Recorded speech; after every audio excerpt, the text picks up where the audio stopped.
Halo sahabat YouTuber, apa kabar? Semoga semua baik-baik saja. Terima kasih sudah klik video ini.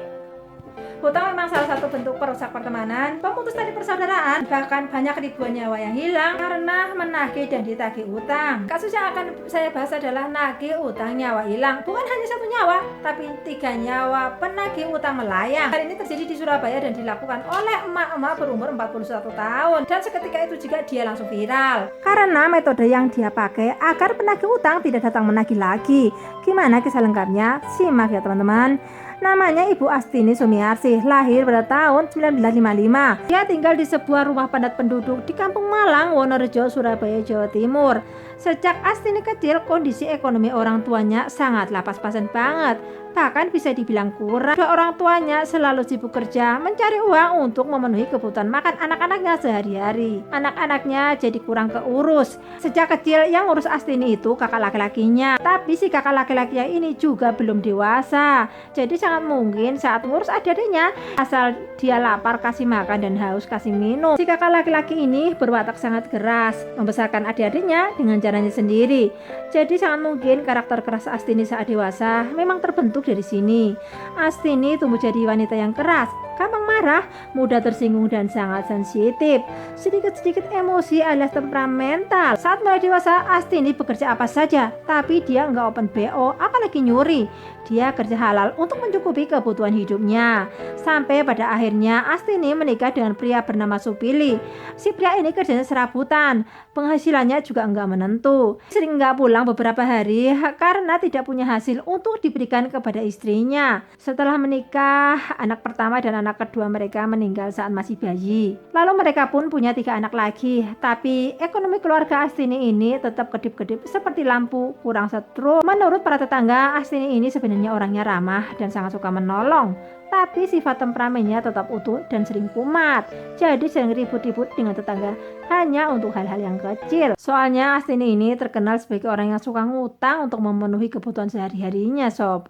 Untuk sekedar ngisi perut dia dan anak-anaknya, terutama kalau suaminya nggak dapat uang, dia akan mencari utangan mulai dari 5.000 sampai 100.000. Ditolak sana, datang ke sini. Ditolak sini, datang ke sana. Jadi Astini ini utang memang karena dipaksa oleh keadaan, bukan untuk gaya-gayaan, apalagi untuk foya-foya. Selain utang yang berjumlah puluhan ribu ke para tetangga kanan kiri, Astini juga berutang dengan jumlah yang cukup besar di saat itu. Kepada Sri Astuti dia utang 550.000, ke Rahayu sebesar 1.250.000, juga ke Puji Astuti 20.000. Pokoknya kalau dilihat catatan utangnya ini besar kecil banyak banget dan panjang sekali. Tentunya saat dia datang berutang, Astini ini menjanjikan kapan dia akan ngembaliin. Nah, saat waktunya udah lewat berbulan-bulan, tentu mereka pada datang satu-satu untuk nagih. Tapi Astini tidak juga mampu membayar. Karena berkali-kali datang dan berkali-kali juga nggak dibayar, kan jadinya kan kesel. Para penagih ini sampai ngeluarin kata-kata yang mengejek Astini. Dan biasanya Astini juga membelas dengan kata-kata yang sama-sama pedasnya. Para tetangga sudah sangat biasa mendengar Astini ribut dengan para penagih utang. Pada bulan Februari 1996 jam 4 sore, saat itu langit mendung. Perempuan yang bernama Puji mendatangi Astini yang sedang duduk di teras. Dia datang untuk menagih utang Rp20.000.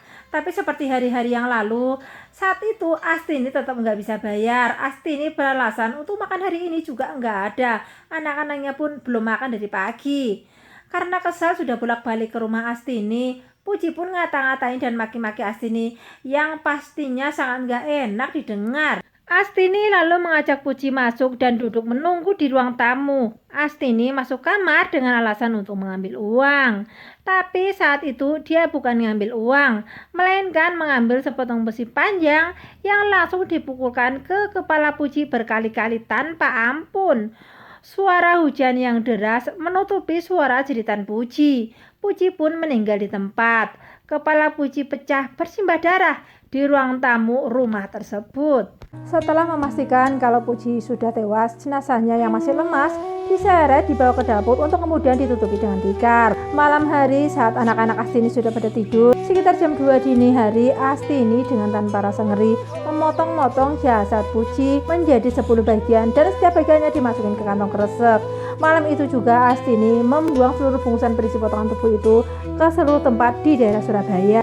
tempat sampah sungai selokan dan pinggir jalan. Lalu beberapa hari setelahnya, warga Wonorejo, Surabaya yang lagi kerja bakti membersihkan sungai menemukan bungkusan plastik itu. Dikiranya bola tapi kok berat, dikiranya kelapa tapi kok bulat. Saat dibuka, teng teng teng teng, potongan kepala. Apa nggak langsung auto digeretangin lagi tuh kresek sama yang ngebuka? Sambil gemeteran dan ngeri serta takut pastinya. Saat itu juga warga langsung melapor pada polisi yang langsung mengamankan potongan kepala itu ke Rumah Sakit Umum Dr. Sutomo Surabaya. Hal itu membuat Agus Purwanto yang merupakan adiknya Puji langsung datang ke rumah sakit untuk mencari kakaknya, sebab Puji memang beberapa hari nggak pulang, bahkan sudah dilaporkan hilang kepada pihak kepolisian. Dan setelah Mas Purwanto ini melihat kepala itu, ternyata benar itu adalah kepalanya Mbak Puji yang sudah menghilang beberapa hari. Dari situ kemudian polisi pun langsung mencari jejak pembunuhnya Puji. Mulai dari menanyai beberapa tetangga di sekitar rumah Puji, polisi lalu menemukan titik terang. Sebab sebelum dinyatakan hilang, Agus Purwanto melihat Puji masuk ke rumahnya Astini untuk menagih utang. Polisi lalu mendatangi rumah Astini dan Astini dibawa ke kantor polisi. Astini sangat kooperatif. Dia kemudian mengakui kalau iya, dia yang membunuh Puji. Tapi nggak tahu mungkin karena saking stresnya atau bingung dan putus asanya, Astini menjadi remblong alias hilang kendali pikir, yang membuat dia mengucapkan hal-hal yang tidak ditanyakan oleh polisi. Padahal sebetulnya kan yang ditanyakan oleh polisi hanya tentang terbunuhnya Puji. Tapi di situ tahu-tahu Astini ini mengaku kalau beberapa waktu sebelumnya dia sudah membunuh 2 orang penagih utang lainnya, yaitu Rahayu pada Agustus 1992. Di sini Astini ngaku kesal sama Rahayu karena dia merasa utangnya udah dicicil hingga sisa 550.000 aja. Tapi ternyata oleh Rahayu utangnya itu masih dianggap utuh 1.250.000. Itu dikarenakan bunga dibebankan akibat sering terlambat bayar. Jadi macam seperti pinjol saat ini, utang 1 juta telat seminggu bayar 10 juta. Karena selisih tersebut, Astini sama Rahayu pun ribut. Penyakit temperamennya pun naik. Dia pukul Rahayu sampai tewas dan kemudian memotong-motong tubuhnya, dibungkus dan disebar kemana-mana. Tapi sayangnya tidak ada satu orang pun yang menemukan bungkusan potongan itu. Jadi intinya pembunuhan Rahayu ini aman dan gak ketahuan. Lalu korban yang kedua bernama Astuti. Kejadiannya November 1993 atau setahun setelah Rahayu tewas. Kejadiannya ya sama persis. Untuk kesekian kalinya Astuti datang ke rumah Astini untuk nagih utang. Tapi Astini lagi-lagi nggak mampu nyicil, apalagi ngelunasi. Karena sudah jenuh menagih, Astuti memaksa Astini agar secepatnya nyaut. Astini yang sudah tahu cara agar nggak ditagih pun melakukan metode yang sama. Dipukulnya Astuti sampai tewas, lalu dipotong-potong, dimasukkan kresek dan disebar secara random ke berbagai lokasi. Tapi potongan tangan yang dibuang di TPA Sukolilo ditemukan oleh pemulung. Meskipun begitu, belum diketahui itu tangan siapa dan siapa pelakunya. Semuanya memang motifnya utang dan penagih utang. Polisi pun berpendapat bahwa si Astini akan tenang dan lebih nyaman hidupnya bila sudah mengirim para penagih utang ke akhirat alias dibunuh. Karena kejahatannya sudah terungkap, meskipun Astini sangat kooperatif dan menyesali semua kejahatannya, majelis hakim menjatuhkan hukuman mati pada Astini. Saat itu pengacaranya yang bernama John Freddy mencoba untuk naik banding agar hukuman Astini lebih ringan. Sebab menurut sang pengacara, merujuk catatan dari kepolisian, Astini ini ada gangguan kejiwaan yang kalau di dunia medis mungkin yang bernama bipolar. Ciri-cirinya adalah sensitif, temperamen, mudah tersinggung dan sangat sulit mengendalikan emosi. Dan sifat-sifat itu dikarenakan kehidupan Astini di masa kecil yang sangat keras dan sangat pahit.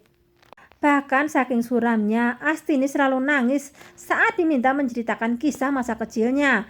Tapi kalau dia disuruh cerita tentang penagih-penagih utang yang dibunuhnya, yang ngecuprus seperti ngerumpi. Semuanya memang motifnya utang dan penagih utang. Polisi pun berpendapat bahwa si Astini akan tenang dan lebih nyaman hidupnya bila sudah mengirim para penagih utang ke akhirat alias dibunuh. Sejak Astini dibawa oleh polisi, Suami dan anak-anaknya langsung pindah dari kontrakan itu. Astini sangat khawatir soal 3 anaknya, sebab dia yakin suaminya nggak bakalan sanggup ngurus anak-anaknya dengan baik. Untung ada pendeta baik hati yang bernama Andreas, yang mana beliau mau merawat dan menyekolahkan anak-anak Astini. Tanggal 19 Oktober 1996, Hakim Pengadilan Tinggi menolak banding yang diajukan oleh pengacaranya Astini, sebab kejahatannya dinilai sangat berat. Lalu Astini pun mengajukan kasasi di Mahkamah Agung. Lagi-lagi Hakim di MA juga menolak permohonan Astini. Masih tetap nggak mau nyerah. Segetol korban-korban penagih utang yang getol datang nagih dia sebelum dia bunuh. Lalu pada tahun 2004, Astini mengajukan gerasi atau meminta ampunan hukuman pada presiden, tapi tetap saja ditolak. Sambil menunggu putusan-putusan hukum yang diperjuangkannya, Astini ditahan di Lapas Wanita Sukun Malang. Setelah 9 tahun dibui, tiba waktunya bagi Astini untuk pergi nyusul para penagih utang yang sudah dibunuhnya. Sebelum eksekusi dilakukan, Astini dipindahkan ke Rutan Medaeng Sidoarjo. Astini wajib tinggal di sel isolasi selama 5 hari, yaitu dari tanggal 14 sampai tanggal 19 Maret 2005. Seperti umumnya terpidana-terpidana mati yang akan dieksekusi, Astini juga punya 3 permintaan terakhir yang wajib dipenuhi oleh pemerintah. Permintaan Astini sangatlah sederhana dan mudah serta murah. Permintaan pertama, Astini ingin makan lauk cumi, makan kue dan buah apel untuk yang terakhir kalinya. Permintaan kedua, dia minta sejumlah uang yang akan diberikan kepada anak-anaknya setelah dia mati, dan dia juga minta didoakan. Lalu permintaan yang ketiga adalah dia ingin bertemu dengan anak dan suaminya untuk yang terakhir kali. Dia berpesan pada anak-anak agar jadi orang baik, rajin ibadah dan mendoakannya. Lalu pada tanggal 20 Maret 2005, Astini pun menjadi wanita pertama di Indonesia yang menerima eksekusi mati dengan cara dicor oleh regu tembak saat usianya 50 tahun. Astini meminta saat dieksekusi dalam keadaan duduk dan dengan mata terbuka. Pihak keluarga Astini meminta agar pemerintah yang mengurus mayat Astini. Oleh pihak pemerintah, jenazahnya lalu dikuburkan di TPU Wonokusumo Kidul, Surabaya. Keluarga korban menyambut gembira dan mengucapkan terima kasih atas eksekusi tersebut. Dan menurut para tetangga Nina, rumah kontrakan yang dulu ditempati dan dibakar Astini membunuh dan motong-motong para penagih utang ini jadi horor. Lama dikosongin, jadi nggak ada yang berani tinggal di situ. Sekalinya ada orang yang kontrak baru, malam-malam mereka itu sering dengar ada suara nangis di ruang tamu dan bau anjir darah di kamar yang dulunya bekas dapur tempat Astini memutilasi korban-korbannya. Hingga pengontrak pun kagak ada yang berani bertahan lama, langsung pergi dalam hitungan hari. Mereka pun pasti mikir, biarpun sewanya murah banget, kalau harus hidup dengan kehororan tiap malam, iya no way. Astini berutang bukan untuk gaya-gayaan, bukan untuk poya-poya, tapi Astini berutang untuk menerima anak-anaknya. Seorang ibu yang baik tidak akan pernah tahan mendengar anak-anaknya mengeluh lapar dan perutnya keroncongan. Dan itu sudah pernah saya alami. Teman-teman saat ini dalam keadaan kecukupan dan tidak punya utang, jangan pernah membuli orang yang punya utang. Karena apa? Kalian tidak pernah tahu apa yang akan terjadi di hari esok pada kalian. Esok sekian dulu dan sampai jumpa 3 hari lagi. Bye-bye.